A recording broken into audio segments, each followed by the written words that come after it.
We are... I can't take you seriously looking like that. Hold on. Oh, crap.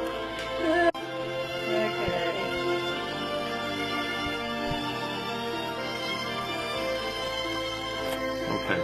Hopefully Oh, this let it works. finish. Just another minute. Ah, we have another minute. We have low internet connection again. There, so now you can see the whole thing. Stacey's got the other mask. Let me put the other mask on camera so people can see it. Give me the other mask.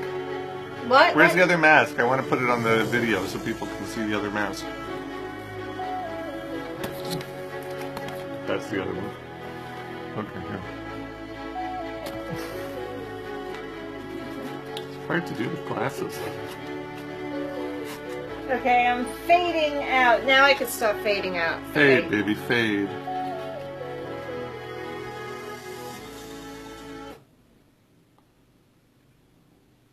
And we've been listening to music for Battleship Potemkin, written by the Pet Shop Boys and performed by the Pet Shop Boys, and the Dresdner Symphonica, conducted by Jonathan Stockhammer. Orchestrations there by Torsten Rasch. We heard Comrades and To the Battleship, and it is a film that we're going to be talking about in just a moment with critic Howard Elias. Good morning. Hi, morning. Okay, so shall we start with Battleship? Yeah, let's start with that. Yeah, so the music, that music was very nice, but very different from what I heard last night, because last night's was a little rawer.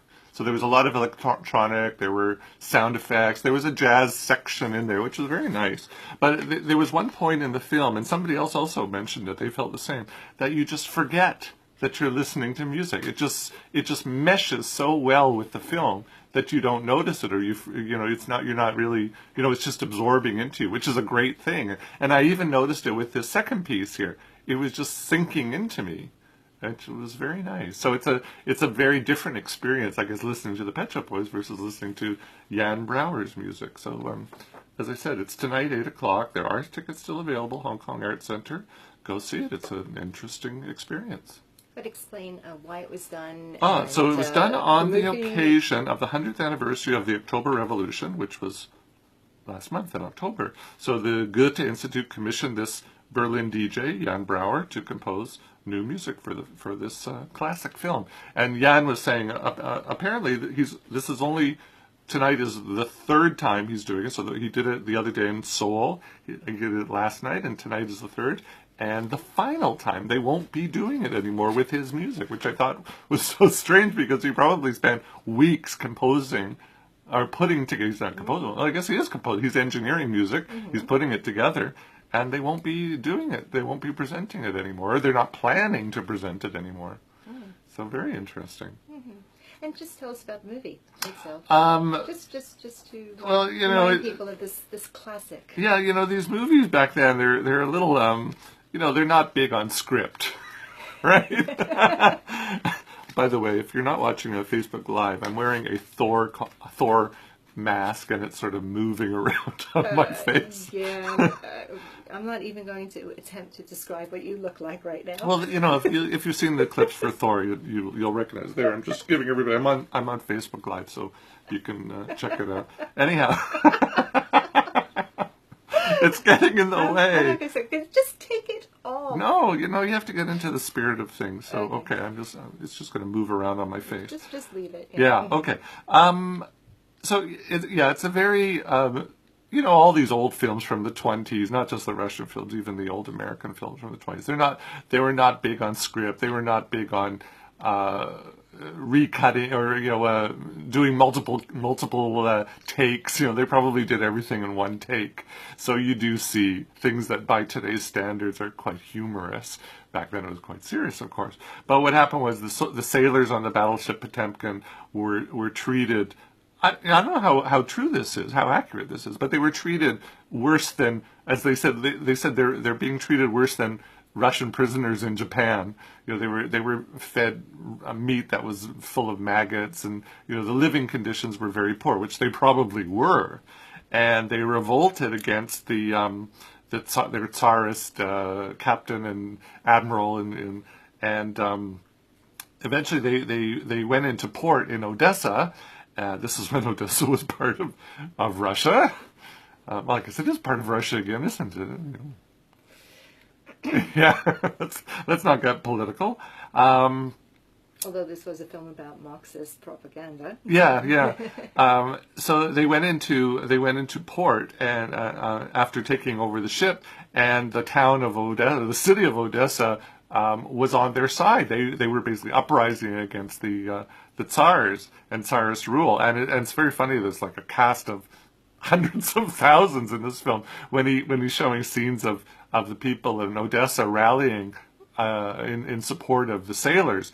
You just see thousands and thousands and thousands of people, and this is long before the age of digital effects or computer generated effects. So these are like real people that they were using, and so and then eventually the Tsars amassed a fleet to go after the battleship Potemkin, and the final scene is what happens between the battleship and the fleet of Tsarist boats, and I won't say what happened. You have to go see the film to find out. Mm-hmm. But it's a very short film. It's only 72 minutes, if I remember correctly. So yeah, 72 minutes. Mm-hmm. Mm-hmm. And it is out on DVD. You can. I'm sure it is. It's probably out with somebody's soundtrack attached to it. It wouldn't surprise me. Very interesting. So it was done by director Sergei Eisenstein, who was Jewish, and yet there's a scene in it where the Tsars say, blame the Jews, which didn't go down well with the people of Odessa. That really caused them to riot. And I thought, very interestingly, A, he's Jewish, and he says, he has this line there, blame the Jews. But B, Odessa back then was a very Jewish city. So I think, if you're going to go after the Jews, if you're going to go into Jew baiting, you don't do it in a city that's full of Jews. But I suppose, then you put it into perspective of the film done in 1925, there was probably a lot of anti-Semitism back then in Russia, so maybe this was his way to appease his masters. Who knows? I'm sure somebody's written a thesis on that, but I haven't read it. Okay, so therefore, we move on. Yeah, okay. Go see it.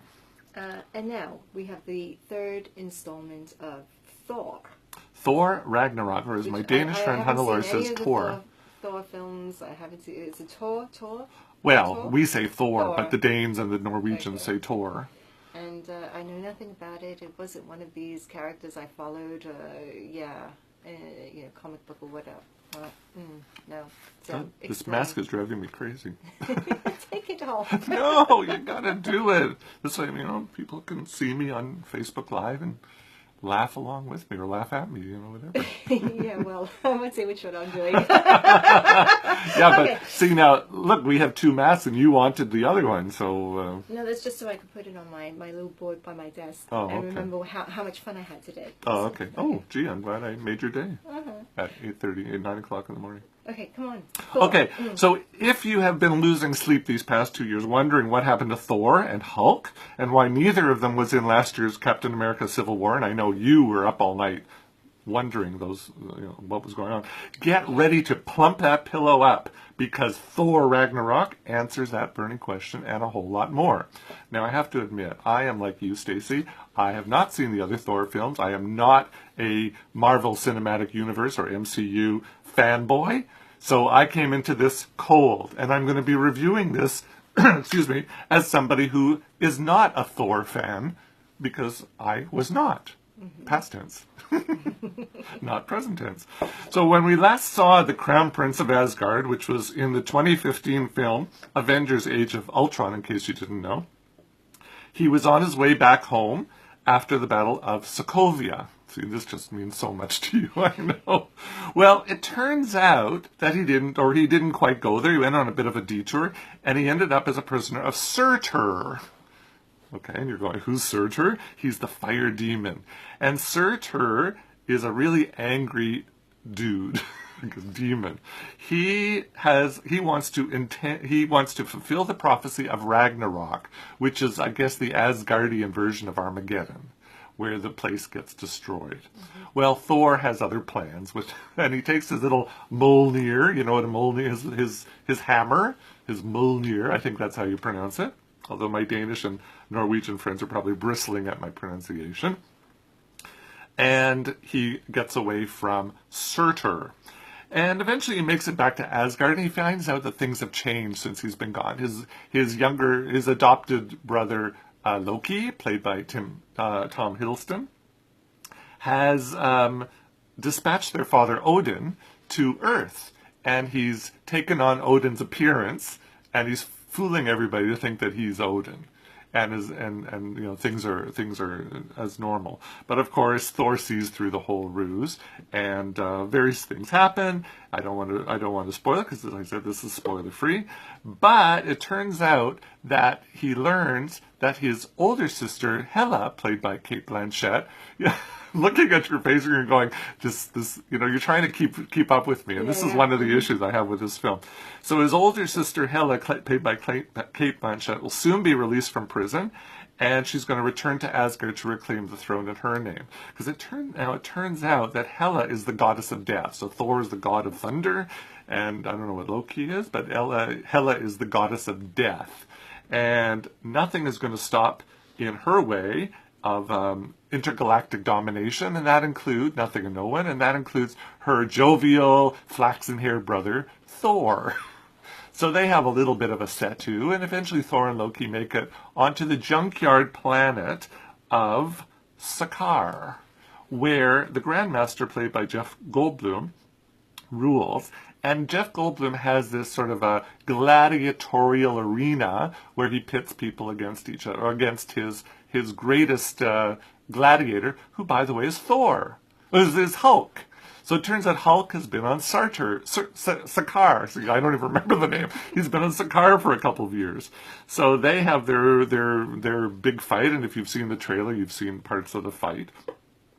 But eventually, Hulk and Thor and Loki, who's there as well, and a woman named 142, they team up together, along with this Groot-like character rock guy named Korg, and they all team up together, and they manage to get away, and they make it back to Asgard for the final battle against Hela. Okay, so that's all I'm going to say about the story. Now, as I was telling you this whole thing, you're looking at me sort of glazed, this glazed look, and here, look, I was the same. Like I'm following, right? No, but I'll tell you something. This story covers so much ground that at times you do scratch your head, going, "Whoa!" It's a bit hard to keep up sometimes. But I have to say, this is the most fun a Marvel film has had since Guardians of the Galaxy Volume 1.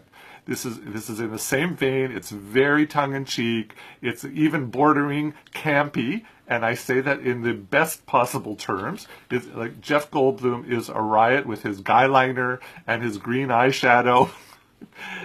Cate Blanchett wins it hands down. If this film gets nominated for an Oscar for acting, and I think it might, she's going to be the one who gets the nomination. She is wonderful. She plays like a Joan Crawford, Betty Davis type of character. She just chews up every scene that she's in. The scenes with Thor and Hulk are very reminiscent of, let's say, a Jack Lemmon, Tony Curtis comedy, like Some Like It Hot, something like that. There's a wonderful banter going on between the two. Actually, better than Jack Lemmon and Tony Curtis, I would say Tony Curtis and Marilyn Monroe, with the Thor character being the Marilyn Monroe, because he's very good looking, he's got these pin-up good looks, but he's very awkward, awkward in a funny kind of way, which is the way Marilyn Monroe was, that she knew she was good looking and she played on it, right? And that's the way Thor's character is. So I think in that respect, it's really an enjoyable film. I would say this film is, it's directed by Kiwi director Taika Waititi, who, by the way, is Jewish, although he says he's Maori. His father's Maori, mother's Jewish. And he also pulls double duty as the rock guy named Korg, which is quite amusing. Now, he did a film a couple years ago. He co-wrote and co-directed a film a couple years ago called While We're in the Shadows, which I reviewed when Jonathan was here a few years back. It was one of my favorite films from a couple years ago. If you haven't seen it yet, go find it on Netflix or Amazon Prime. It's on Amazon Prime because Hannelore told me she found it there. And it's called What We Do in the Shadows. That's what it's called, What We Do in the Shadows. It's a mockumentary of 4 vampires living in Wellington, New Zealand, and it is hysterically funny. It is really, really a great film. So he stars in it, he co-wrote it and co-directed and stars in it as well. I would say, as far as Taika Waititi is concerned with the Marvel Cinematic Universe, he is in there now. I can't imagine when the next Thor film comes out that they would find anybody else to direct it. He has saved the Thor franchise, because the first two Thor films, which I did not see apparently, I mean, of course they made gazillion dollars, but they weren't critically successful. This one pushes all the right buttons. It is a really enjoyable film. And as I said, if you're not familiar with the franchise at all, like I was, this is, it's easy to get into it. There's a lot of what they call Easter eggs. You know what Easter eggs are? This mask is driving me crazy. Yeah. Easter eggs are little hints. I mean, I know what Easter eggs are. Yes, of course. No, but when it comes to movies, when it comes to movies, Easter eggs are like little hints and glimpses of, connections to other films. Okay. That you go, oh, I see that. Oh, oh, there's a picture of so and so. Oh, there's this. So that's what Easter is. So if you know the Marvel Cinematic Universe, and you know all the other characters, the Captain Avenger and the Iron Man and all those other characters, you're going to see things, and you're going to there's that, and oh, there's that. I'm not one of those people. I didn't notice anything. I didn't care. Right? It didn't matter. It didn't matter. And it wasn't until afterwards where I'm reading online and all these fanboys and fangirls are going, oh, did you see this? Oh, did you see that? And it's like, okay, fine. Now that you told me, I do remember seeing it. But it doesn't matter for people like you and me. That's why I say, even if you don't know the history of this, you can watch it and still enjoy it. So I'd say all around, delightful film, wonderful, wonderful direction by Taika Waititi, and he's wonderful as the monster Korg. I'd say I saw it in IMAX 3D. You don't really have to. I can imagine it's just fine in regular 2D, unless you want to pay the big bucks. I don't know. You might want to. So I'd say go see it. It opened last week, and Battle of the Sexes, which I reviewed last week, opens today. Go see that as well. So you have your choices. Okay, and you mentioned you and me now. Yeah. We're both, over a certain age. Over a certain age. We're more than 29. And it was my birthday the other day, so now I'm 30. Happy birthday. Thank you. Yes, okay. Now you're 30. Yeah, okay. So what I want to say is, what I want to ask is, how suitable is it for kids? For young children? Yeah, look, when I was there, I saw like a 7-year-old kid, and when the movie started, I went, I don't know if I'd want to bring a 7-year-old child to this movie. It's okay. There are a couple scenes of fire and brimstone and people getting killed, but it's all done in a cartoony sort of way with CGI. And I think today kids are exposed to so much that you and I were not exposed to when we were that age. So I think kids are pretty immune to violence. Sadly, they're immune to seeing violence on TV and on the screen. So I think it's okay. If they've seen the other films of the Marvel Cinematic Universe, I can't imagine that this one is any worse than what they've already seen in terms of violence. But generally over the course of the film, it's mostly funny. This is Thor the comedy, which is great. So I don't know that I'd bring a 7-year-old. It has to be a very mature 7-year-old, but certainly 8, 9, 10, yeah, no problem. Okay, how it lies. Thank you so much. Now I'll take my Thor helmet off. See ya.